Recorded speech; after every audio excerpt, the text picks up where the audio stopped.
Results are from PPC. Headline earnings per share up 16%. In studio with me, John Gomersall, the CEO of PPC. Thank you very much for joining us in the studio. And perhaps you could just take us through the highlights from a financial perspective of your results. We do know that revenue increased 13% to 2.9 billion. It has been a relatively good 6 months for you. It's been a tough 6 months. Yes, revenue up 13%. We did manage to squeeze another 3.4% out of our facilities in terms of production volumes this year, which of course we sold. And that also enabled us to reduce our imports, which I think is good news for the country, until such time as our new expansion comes on stream. Cost increases are a concern. As we know, recently the PPI came in at 11.8%.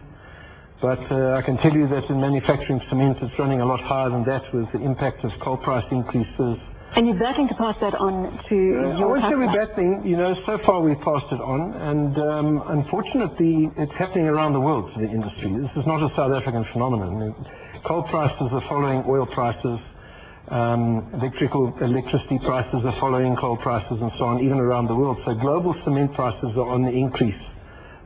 Quite rapidly now as well. So, it is a global phenomenon. While this energy shortage or high consumption continues in these high prices.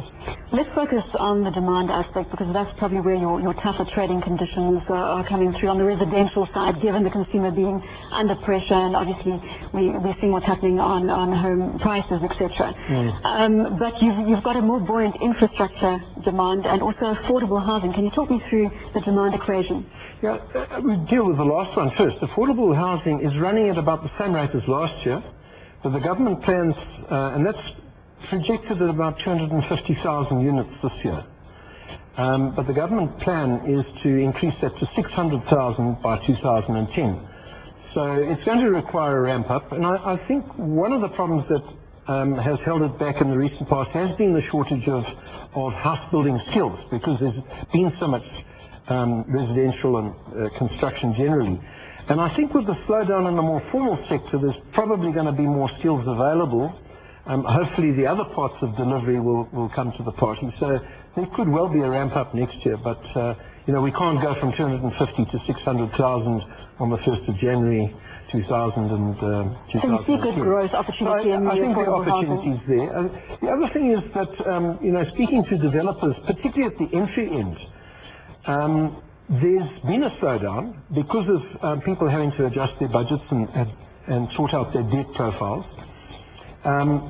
They themselves are suffering the increased finance costs of the high interest rates on any stock and work in progress, so they've been reducing that. And we're hearing generally, certainly around Gauteng, that they basically at this stage are selling off stock. But they anticipate, generally the comments are, look, with second half of the year we will start building again. We'll need to start building again because there won't be stock. And that there is tremendous pent-up demand for the first-time home buyers. And when interest rates come down, that will see a fairly rapid regrowth. On the infrastructural side, the announcement of projects just continues. National roads are talking about, we've heard various figures, but somewhere in the region of 34 billion on the road infrastructure before 2010. Gauteng province itself at the moment is in the process of closing and awarding tenders in the region of 10 to 12 billion, which are due to start reasonably quickly. There's some quite big work that's going to go on. So, apart from that, AXA are looking at a new midfield, as they call it, terminal at Oliver Tambo Airport. The new airport at La Mercy in KwaZulu-Natal is fully underway. The stadiums are, as you see on the TV from time to time, they're rising out of the ground at a great rate. So the infrastructure side there's still lots to come. The power stations will starting soon. The civil work will start soon. So if we look at that consolidated demand environment, then given that it's regional cement demand reduced by 1.3% for the period, and given that we are likely to see the consumer coming under more pressure, as we are likely to see more interest rate hikes in the South African environment, as you set out the inflationary environment, do you think that the infrastructure will be buoyant enough, the affordable housing buoyant enough, to make up for further shortfall in residential? Well, I think residential hasn't stopped entirely. There's some views that residential construction has stopped entirely. It's just under pressure. Yes. I think coming back to the other aspect, the figures for the first 6 months have got a lot of noise in them. In many parts of the country, it was the wettest rainfall or the highest rainfall above the 50-year average. And Easter fell in the quarter. Now, Easter we normally lose a full week's sales because people go on holiday, and it's not in that week, it's before and during, so it's not just the 2 public holidays.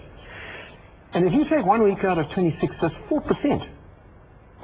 So if there hadn't been an Easter, theoretically, there would have been a 2.7% growth, not a 1.3% loss. That's ignoring the rainfall.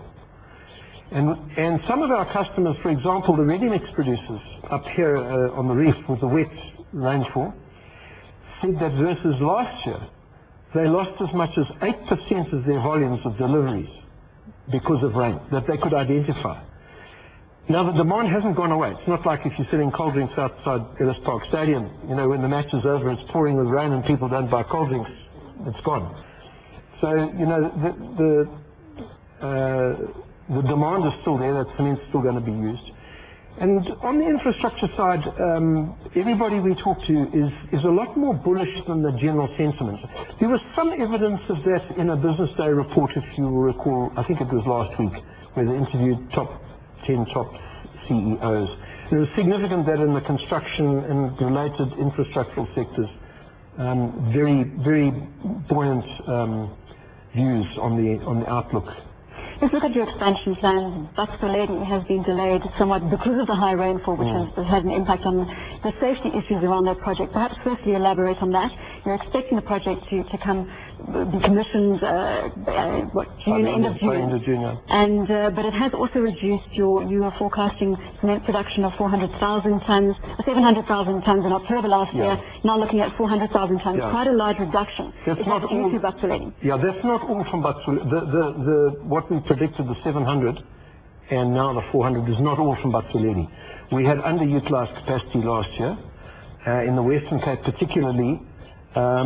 And we couldn't move it, we couldn't use it, we couldn't get the logistics in place in a hurry, so we actually had to shut down capacity. But what we've been doing this year is we've been moving that cement to the Eastern Cape instead of importing cement into the Eastern Cape. So we've saved on imports, and we're also squeezing more out of the plants that are running.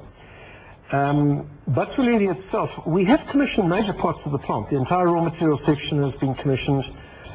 It's really only the kiln and this 100-meter high preheater tower. And that's where the safety issue comes in. And that's where the safety issue. Now, on the project itself, at the last count that I saw, we've had 4 lost time injuries in 28 months on a construction site, parts of which the people, and at times we had 2,000 people on site.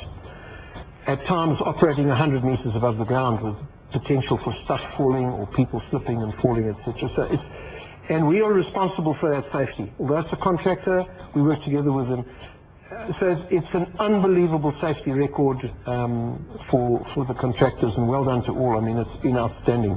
And the PPC overall frequency on injuries, which includes all the contractors, and that's not the only site where they're contractors, we were at 2.5 roughly lost time injuries per million man hours last year this time. We're down to 1.6 lost time injuries per million man hours worked.